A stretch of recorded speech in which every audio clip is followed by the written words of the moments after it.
Si tratta di un giovane di 18 anni che evidentemente vive quel disagio giovanile molto diffuso e anche molto pericoloso, così ampiamente, quasi oserei dire epidemicamente rapportato anche al nostro territorio. Il ragazzo era completamente ammutolito, era bloccato, non ha detto nulla, ma non aveva neppure lucidità per dire qualcosa. Occhi bassi, sguardo contrito, bocca chiusa, così il diciottenne Alil si è presentato agli inquirenti nel carcere di Santabona nell'interrogatorio di garanzia per la violenta rapina nella casa della famiglia Bubola a Pieve di Soligo, dove sarebbe stato peraltro riconosciuto da uno dei figli dei proprietari. Il giovane quindi né ha tentato di difendersi né tantomeno ha fatto i nomi dei due complici sui quali si continua a indagare. È possibile che sia rimasto succube dei suoi complici, che sia succube di altri? Guardi, questo non lo so, perché giustamente non ho elementi di fatto per affermare questo. Dico che ha 18 anni.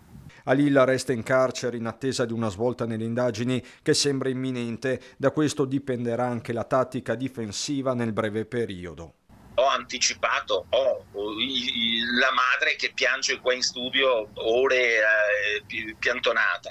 Ho anticipato questo al giudice, ho chiesto una sostituzione di misura, ma ritengo che in questo momento la tempestività della sostituzione di misura avverrà in una fase successiva. Ecco. Sullo sfondo resta il precedente, la rapina consumata a Refrontolo un anno fa nella villa dei gelatieri d'Oimo. All'epoca il giovane era minorenne e avrebbe agito come basista della banda, sapendo che in quella casa c'erano dei soldi. Pur nella massima cautela, Riponti marca la differenza. Un anno fa la situazione era diversa.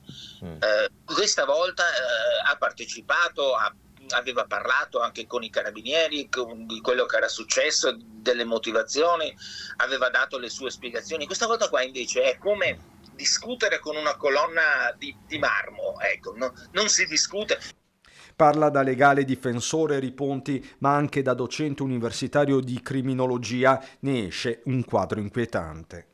Probabilmente questi giovani, ed è una questione inquietante, sia minori che appena maggiorenni come in questo caso, vivono una dimensione di rapporto con la realtà assai peculiare, sono immersi in un mondo mediatico e anche web e anche internet in cui i modelli che circolano sono modelli di violenza, sono modelli di volgarità, modelli di brutalità.